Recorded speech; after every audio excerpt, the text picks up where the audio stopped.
अस्सलाम वालेकुम जी, Jawad Hafeez, stock market expert, life and business coach, आपके साथ एक नई वीडियो में। सर, मेरे साथ इशफाक साहब हैं। इशफाक साहब क्या करते हैं ये नहीं मैं बताता कभी भी किसी का, उनकी आईडी बताना हमारा मकसद नहीं है। He is a nice person, qualified person. इन्होंने दो चीज़ें डिस्कस की मुझसे आज। एक स्टॉक मार्केट, लेकिन ज़्यादा फोकस पर इनका ई कॉमर्स की तरफ चला गया। और इनकी अपने बच्चों के लिए कुछ करना चाहते हैं। तो एक दो चीज़ें तो मैं पहले इशफाक साहब से कहूँगा। जैसे मैंने इनको कहा कि जी बच्चों को बिजनेस बनाकर दें, लेकिन बच्चों की शादियाँ सादगी से करें, वो पैसा सेव करें। तो मैं चाहूँगा कि मैसेज को जाए। इशफाक भाई मेरी बात माने ना माने, लेकिन अगर हमारी सोसाइटी में लोग ऐसा करें कि अपनी बेटियों को बेटों को बिजनेस बनाकर दें, उन्हें ई कॉमर्स स्टोर बनाकर दें, या उन्हें शेयर्स दें, या उन्हें कोई ऐसी चीज़ देंगे जिससे उनकी ज़िंदगी के अंदर वो पैसा रिटेन हो और बढ़े, तो मैं समझता हूँ कि वो ज़्यादा बेहतर है बजाय फैंसी वेडिंग करने के।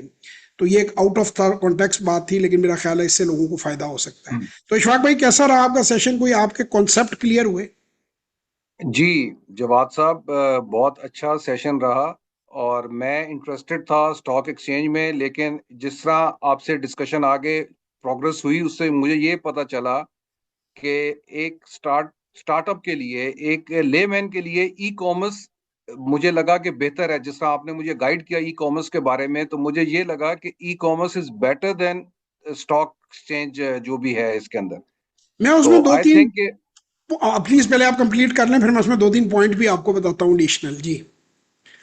तो उसमें हमें काफी सारी हमें चीजें क्लियर हो गई कि how to start with e commerce, और आगे हमें फर्दर गाइडेंस कैसे मिलेगी, और हमें कैसे अपनी वेबसाइट को डेवलप करना होगा आपके थ्रू, और किस तरह आप हमें असिस्ट करेंगे हमारे ई कॉमर्स के प्रोजेक्ट को आगे एनहांस करने के लिए।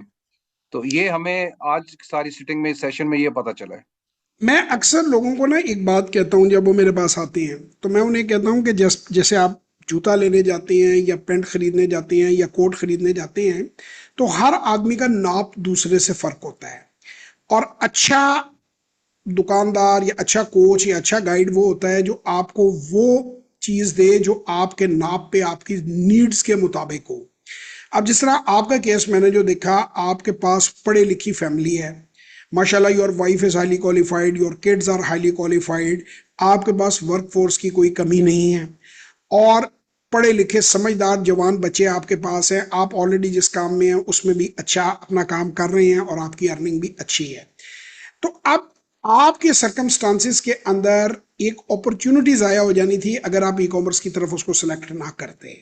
बहुत सारे लोग होते हैं, उनके पास वर्क फोर्स नहीं होती, मेडिकल इश्यूज होते हैं, वो बूढ़े होते हैं, मूव नहीं कर सकते, आ, बिल्कुल ही उनको पैसिव इनकम की ज़रूरत होती है, ज़िंदगी के लेट स्टेजेस पे होती हैं। तो उनके लिए उन्हें फिर जो फिजिकल एक्टिविटी वाले काम हैं उनको नहीं करना चाहिए। आपके केस में जो मैंने देखा, माशाल्लाह, आपके बच्चों से मेरा इंटरेक्शन हुआ, पूरी फैमिली मुझसे डिस्कस कर रहे थे सवाल वगैरह। जहीन बच्चे हैं, काबल बच्चे हैं, यूनिवर्सिटियों से मेरे बेटे की तरह निकले हैं। अब जैसा मेरा बेटा है, उसको करना चाहिए मेहनत वाला काम, क्योंकि जब आप एक्टिव इनकम की तरफ जाएंगे तो आपके पास सरप्लस पैसा आएगा। जब सरप्लस पैसा आपके पास आएगा तो उससे आप फिर अगले 20-30 साल काम करके इतना पैसा कैश खड़ा कर सकते हैं कि जो फिर आप पैसिव इनकम पे आखिरी जो अपने 40-45 के बाद आप रिटायर होके मज़े से आप ज़िंदगी गुजार सकते हैं। तो आपके चूंकि बच्चों की इन्वॉल्वमेंट है, तो बच्चों की इन्वॉल्वमेंट मैं समझता हूँ कि यहाँ पे आपको 10x, क्या हो सकता है आपको 100x या 1000x रिटर्न ज्यादा दे। अगर जी, आपके पास बिल्कुल सही। बच्चे साथ ना इन्वॉल्व होते और सिर्फ आप अकेले ही होते, और आप कोई जॉब या बिजनेस जो कर रहे हैं उसमें से एक आध घंटा निकाल के आप चाह रहे होते कि जी बस मैं, टाइम नहीं है किसी भी सूरत मेरे पास, तो फिर आपके लिए स्टॉक मार्केट एक बेहतर ऑप्शन होती। लेकिन ये इन आपके सर्कमस्टांसेस के मुताबिक, और जितने लोगों के ऐसे सर्कमस्टांसेस हैं, और मैं ख़ास तौर पे लोगों को कहता हूँ, और इसमें मैं आपके थ्रू एक और ऑप्शन भी आपको बताता जाऊँ। आप तो खैर मौशी तौर पे माशाल्लाह मुस्तहकम है, कोई आपका मसला नहीं है।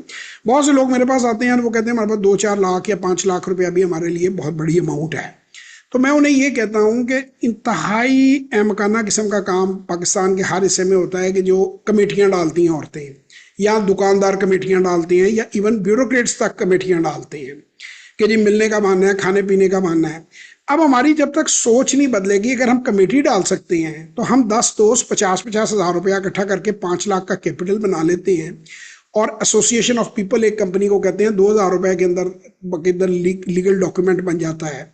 तो हम एक कंपनी बना के 10 दोस्त काम क्यों नहीं कर सकते? ये हमारी सोसाइटी में लोग नहीं करते, आई डोंट नो क्यों नहीं करते। 10 कुलीग हैं किसी महकमे में, वो कर सकते हैं। अच्छा 10 नंबर बहुत ज्यादा हो गया, अगर 4 पे डिवाइड कर लें, 3 पे कर लें। इवन स्टूडेंट्स जो हैं आजकल, तो ईदियां बच्चों की जो है ये हम जब कैलकुलेट करते हैं तो 40,000-50,000 रुपया बच्चों की ईदियां बन जाती हैं, वो इधर से सारी इकट्ठी करके। तो वो अपने फ्रेंड्स के साथ मिलके, यंगस्टर्स जो हैं वो ये काम कर सकते हैं।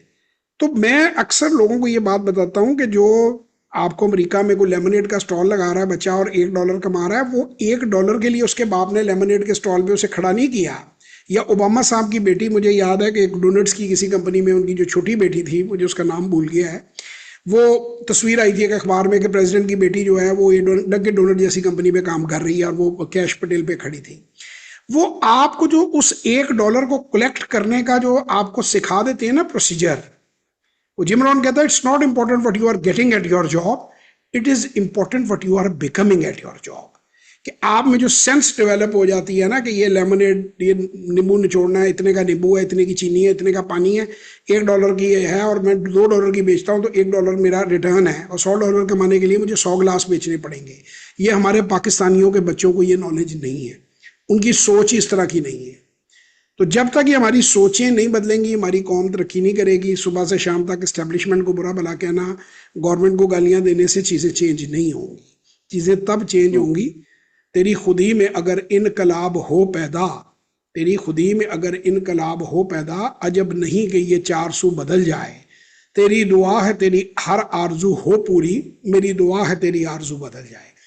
तो जब हम सोचेंगे, we will think like business people, then we will make money. फिर चाइना बनेंगे, फिर आप टक्कर दीजिएगा। अभी ये जो हर वक्त सारा दिन आप मजहबी मैसेज भेजते रहते हैं कि जी पाकिस्तानी उठे, भाई रोटी तो पूरी हो नहीं रही। आप IMF के कर्जों पे जिंदा हो, उन्हें ही आंखें दिखाना चाहते हो, उन्हीं से भीख मांगते हो। तो भिखारी आंखें नहीं दिखा सकते। भिखारी जो होता है ना, वो आंखें नहीं दिखाता, चाइना आंखें दिखाता है। तो चाइना काम करता है, वो खाली गाने नहीं, हर साल 1 मिलियन अखबार नहीं रिलीज करते चाइनीज। वो मैं बल्कि सॉरी टू से सर, मैं कहता हूँ जुनैद जमशेद साहब का गाना है कि आने वाले दौर के इंसान बगैर बिजली गैस पानी के हमसे जीना सीखेंगे। तो वो उस गाने में ये ऐड करना चाहिए। कौन सा ऐसा काम हम लोग कर रहे हैं कि जो लोग हमसे सीखें? नेक्स्ट डोर इंडिया है, that are 5th largest economy and we are 5th largest population in the world. यानी हम सिर्फ बच्चे पैदा कर रहे हैं और कुछ नहीं कर रहे। तो बहरहाल खैर, इसको हम लोगों ने बदलना है और हमारे आने वाली नस्लों ने बदलना है। इशफाक साहब, थैंक यू वेरी मच, बड़ा मजा आया आपके साथ बातचीत करके। Wish you best of luck, और मैं चाहूंगा कि आपकी सक्सेस स्टोरी हम बाद में रिकॉर्ड करें और उसमें हमारा भी नाम शामिल हो। इंशाल्लाह इंशाल्लाह। थैंक यू कुछ वेरी रहे, मच अपना जवाद बहुत अजीम ख्याल साहब। रखें, दुआओं में याद रखें। पाकिस्तान जिंदाबाद। Thank you.